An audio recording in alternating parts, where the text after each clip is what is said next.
Sucedeu, pois, que, chegando Davi e os seus homens ao terceiro dia a Ziglag, já os amalequitas tinham dado com ímpeto contra o sul, a Ziglag e a este, ferindo e queimando. Tinham levado cativas as mulheres que lá se achavam, porém a ninguém mataram, nem pequenos nem grandes. Então somente os levaram consigo e foram seu caminho. Davi e os seus homens vieram à cidade, e ei-la queimada, e suas mulheres e seus filhos e suas filhas eram levados cativos. Então Davi e o povo que se achava com ele ergueram a voz e choraram, até não terem mais forças para chorar. Também as duas mulheres de Davi foram levadas cativas, Ainoã, a Jezreelita, e Abigail, a viúva de Nabal, a Carmelita. Davi muito se angustiou, pois falava de apedrejá-lo por todos que estavam à amargura, cada por causa dos seus filhos e de suas filhas. Porém Davi se reanimou no Senhor seu Deus. Davi disse a Abiatar, o sacerdote, filho de Ameleque: traz-me aqui a estola sacerdotal. E Abiatar trouxe a Davi. Então consultou Davi ao Senhor, dizendo: perseguirei o bando? Alcançá-lo-ei? Respondeu-lhe o Senhor: persegue-o, porque se fato alcançarás e tudo libertarás. Partiu, pois, Davi, ele e os 600 homens que com ele achavam, e chegaram ao ribeiro de Besor, onde os retardatários ficaram. Davi, porém, e 400 homens continuaram a perseguição, pois que 200 ficaram atrás, por não poderem de cansados que estavam, passar o ribeiro de Besor. Acharam no campo um homem egípcio e trouxeram a Davi. Deram-lhe pão e comeu, e deram-lhe a beber água. Deram-lhe um pedaço de pasta de figos secos e 2 cachos de passas, e comeu e recobrou. Então o alento, pois havia 3 dias e 3 noites que não comia pão nem bebia água. Então lhe perguntou Davi: quem és tu, de onde vens? Respondeu o moço egípcio: sou servo de um amalequita, e o meu senhor me deixou aqui, porque adoecia há 3 dias.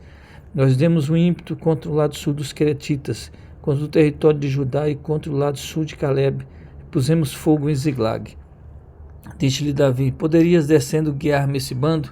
Respondeu-lhe: jura-me por Deus que não me matarás, nem me entregarás nas mãos do meu senhor, e descerei e te guiarei a esse bando. E descendo o guiou. Eis que estavam espalhados sobre toda a região, comendo e bebendo, e fazendo festa por todo aquele grande despojo que tomaram da terra dos filisteus e da terra de Judá. Feriu-os Davi desde o crepúsculo vespertino até a tarde do dia seguinte, e nenhum deles escapou, senão só 400 moços que montados em camelos fugiram. Assim Davi salvou todo quanto haviam tomado os amalequitas. Também salvou as 2 mulheres. Não lhe faltou coisa alguma, nem pequena nem grande, nem os filhos, nem filhas, nem despojo. Nada do que ele havia tomado, tudo Davi tornou a trazer.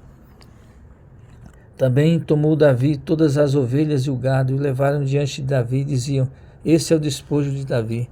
Chegando Davi aos 200 homens que, cansados que estavam, não o puderam seguir, e ficaram no ribeiro de Besor. Esses saíram ao encontro de Davi e do povo que com ele vinha. Davi, aproximando-se desses, o saudou cordialmente. Então todos os maus e filhos de Bilial, dentre os homens que tinham ido com Davi, responderam e disseram: visto que não foram conosco, não lhe daremos o despojo que salvamos. Cada um, porém, leve a sua mulher e seus filhos e vá embora. Porém Davi disse: não fareis assim, irmãos meus. Com o que nos deu o Senhor, que nos guardou e entregou nas mãos do bando que contra nós vinha? Quem vos daria ouvidos nisso? Porque qual é a parte do que desceram a peleja, tal será a parte dos que ficaram com a bagagem. Receberão partes iguais. Assim, desde agora em diante, foi isso estabelecido por estatuto e direito de Israel, até o dia de hoje. Chegando Davi a Ziglag, enviou do despojo aos anciões de Judá, seus amigos, dizendo: eis para vós outros um presente do despojo dos inimigos do Senhor. E os de Betel, os dos Ramotes de Negueb, até os de Jatir, aos de Aroé, aos de Zifimote, aos de Estemoa, aos de Racal, aos que estavam nas cidades dos Jeramelitas e das cidades dos Queneus, os de Ormá, os de Borazã, os de Artasse, aos de Hebron e todos os lugares em que andara Davi, ele e os seus homens.